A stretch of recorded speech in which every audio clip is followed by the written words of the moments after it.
Happy Fantasy Friday to all you loyal listeners out there. Today, we will take a look at some of the stardom or sit-em scenarios and sleepers with a little Seahawks versus Lions flavor coming up on today's show.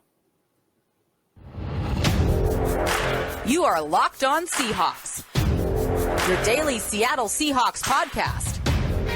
Part of the Locked On Podcast Network, your team every day.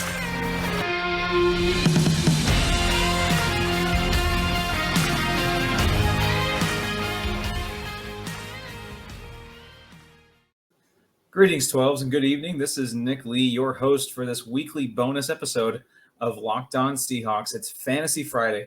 We're going to discuss some stardom or sit-em scenarios with a little Seahawks-Lions theme mixed in as well as a few players to watch around the league, also some sleepers, maybe to pick up on waivers as we get down to business here on the second part of the show. And in case you need a boost this week, maybe some players that are under the radar to look for.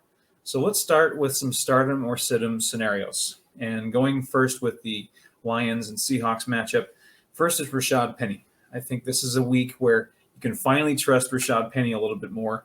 The Lions rank 31st in defense against running backs in fantasy. So they're the second to worst team in the league again for fantasy points given up to running backs. So this is a good spot, I think, for Rashad Penny, who should still get the lion's share of touches against the Lions for the Seahawks. No pun intended there. And also the Lions are 27th in rushing defense allowed as well. So, and I'm right here with you guys. I have, full disclosure, I have Rashad Penny as my flex this week. So I'm going to ride or die with Rashad Penny just like you. So if you go down this week because Rashad Penny didn't do anything, just take heart in the fact that I did too. So if he's, I think he's due. I think he's due for a big week. He's been bottled up a little bit as far as fantasy goes. I think this is a good week to maybe have him log his first double-digit fantasy point game this year. I think his best is at 7.5 points per my fantasy Yahoo league. And every time I reference points, I'm just going to go off of my fantasy PPR league that I play in. So if the points are a little off, I might be playing an ESPN league or a non-PPR league. But those are the ones I'm going to go off of there just for heads up. So just know I'm starting Rashad Penny in my team. And if you go down with the ship, I'm going down right with you. So it's not a perfect science. We all know fantasy is pretty much gambling, and there's a roll of dice every time. But I think this is a good spot for Rashad Penny.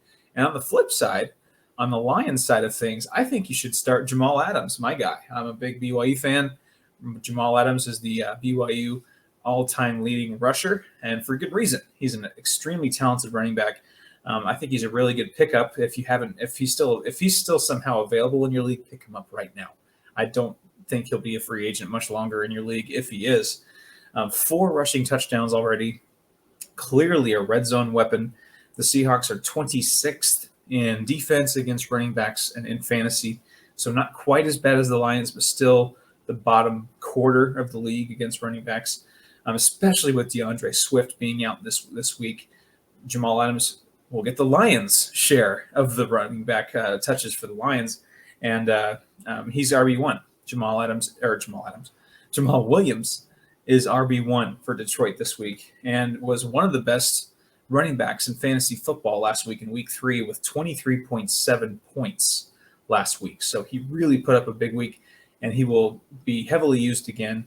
And 2 of his first 3 games have gone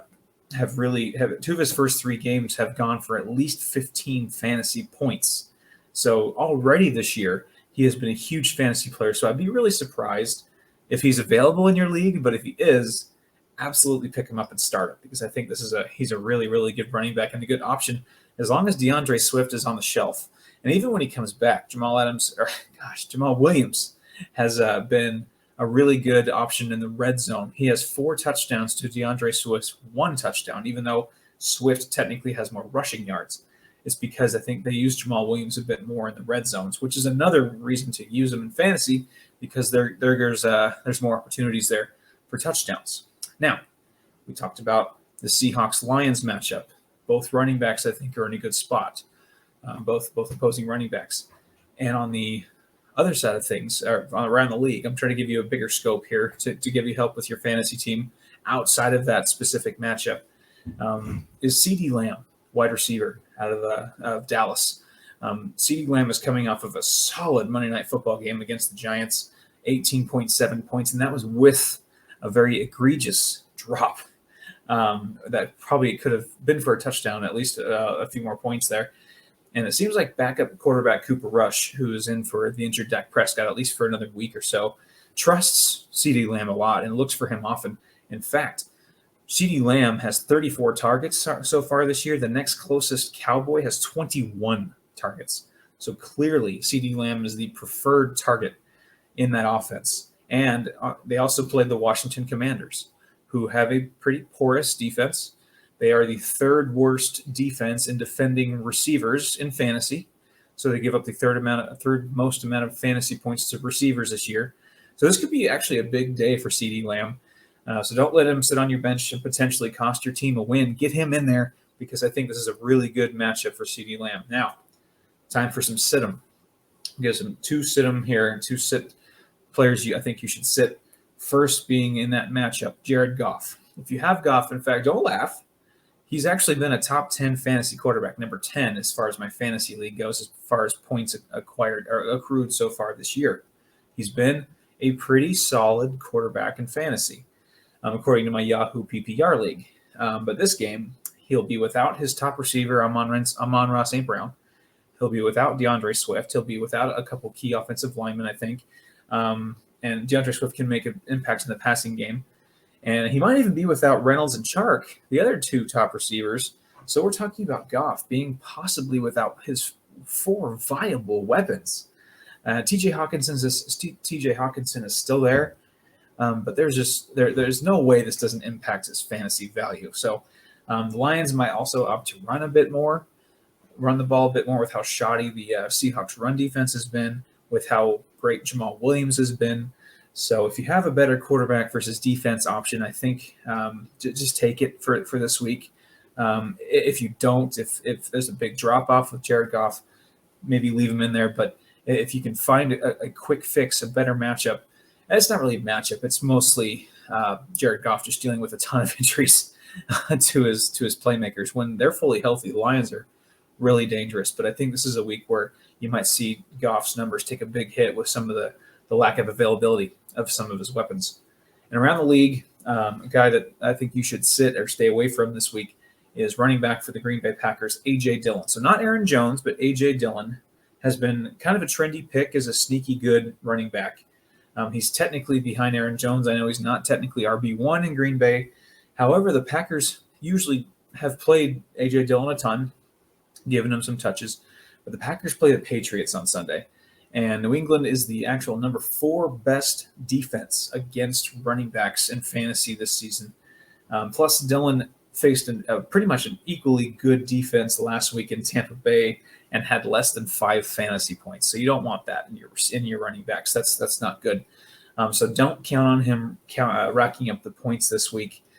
So I would stay away from A.J. Dillon just for this week, with him playing a solid defense and him kind of in a bit of a slump with facing 2 tough defenses in a row in Tampa Bay and in New England.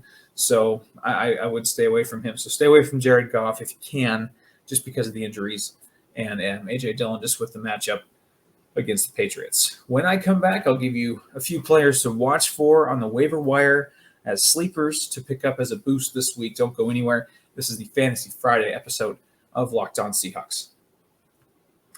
I proposed to my wife during Halloween time in a haunted corn maze. It was dark, a little bit scary for multiple reasons. And had I dropped the ring, it would have spelled disaster. There is no way we would have found that ring in the corn maze in the dark. So here's the lesson. You don't want to be that guy, and you certainly don't want it splattered all over the internet. The guys at Brightco Jewelry Insurance will make sure you get a replacement for the full value of that ring. No matter if it's lost, stolen, or you just can't figure out what happened to it. Go to bright.co/locked on. It's the fastest, easiest, and cheapest way to cover your butt with the best jewelry insurance in the business. These guys at Brightco are geniuses. They made buying insurance for your engagement ring, your watch, or whatever so friggin' easy, you can get it covered in 2 minutes on your cell phone. You won't find a better deal on great coverage that's super affordable. bright.co/locked on. Welcome back to the Fantasy Friday edition of Locked On Seahawks. I am your host for this weekly segment, Nick Lee. Let's talk sleepers now. Guys that might not be the sexiest fantasy players. They're more likely in your waiver wire or your free agent pools in your respective leagues, but they also face maybe favorable matchups this week and can provide your team with a boost if you're dealing with some injuries or lack of depth, or they could be guys that are normally behind guys in the depth chart who are facing injuries of their own, and they all of a sudden are rising up the depth chart and will face more playing time than before. And that is kind of what follows. That's where my first one falls under that category is Josh Reynolds, the receiver for the Detroit Lions. We've talked a lot about the injuries and the impact of that injury. This comes with a big caveat, however. Reynolds himself is questionable for this game against the Seahawks, so I would watch this closely. So as the game nears, and Saturday night, even early Sunday morning, if you can, keep an eye on Josh Reynolds, because if he does play, I think he could be in for a lot of targets. He is coming off of back-to-back 11-plus point games, back-to-back double-digit fantasy point games, and with the injury to Amon-Ra St. Brown, with also DJ Chark questionable, it may fall to Reynolds to get some really good looks and long looks against the Seahawks. Jared Goff might have to rely on him and Hawkinson a lot more, just with the lack of weapons they're going to have all around. So Josh Reynolds of the Lions is a guy I think to pick up. He's not very. I think he's maybe 10% rostered or 12% rostered at this point. He is a popular ad right now. So you can sort your free agents by the amount of ads around the league in different leagues, and he is a very popular player to be added. So if you want to scoop him up, I would do it quickly, but also monitor that injury story right now. So the Seahawks are also not the most pristine passing defense in the NFL. There are yards to be had for Josh Reynolds if he does play. The Lions are also very proficient in the red zone. I believe they're the number 2 red zone efficiency offense. That meaning they turn red zone trips into touchdowns. The second best team in the league in that category. So not only will that give him more scoring chances, but more opportunities for Josh Reynolds himself to get into the end zone. Because like I said before, you don't need these guys, especially the sleepers. You don't need these guys to get 10 catches for 150 yards. That's not what we're doing here. But 4 catches for 48 yards and a touchdown, that's a pretty productive day. That'll get you double-digit points. So you want to get him in the end zone. So I think Josh Reynolds has a great chance to get in the end zone against the Seahawks this week. So he's a guy that I would really think about adding to your team this week. And my second guy, also a receiver around the league, not a non-Seahawks Lions player, is DeAndre Carter, the wide receiver for the Chargers. Now, if you haven't heard of him, don't feel too bad. He's bounced around. He's been on 5 different teams over the last 5 years, starting a grand total of 15 of those games. So not exactly a household name. However, with the injury to Keenan Allen and now having him confirmed out for this game, the Chargers are forced to look elsewhere, and that they may look Carter's way. In fact, they have so far this year. Carter has logged at least 7 fantasy points in each of the first 3 games so far per my fantasy PPR league. So DeAndre Carter is a guy to look for. He actually added 13.9 points alone in week 1. He's become a very valuable depth option behind Keenan Allen and the like, Mike Williams, as a guy who can carry the load if those guys go down. And as Justin Herbert gets a little bit more healthy this week, at least I hope he is, because he's my fantasy quarterback. Really need Justin Herbert healthy. He's naturally going to put up better numbers that way as he gets healthy, and he's going to look DeAndre Carter's way. And Carter is only 4% rostered to this point, according to my Yahoo league.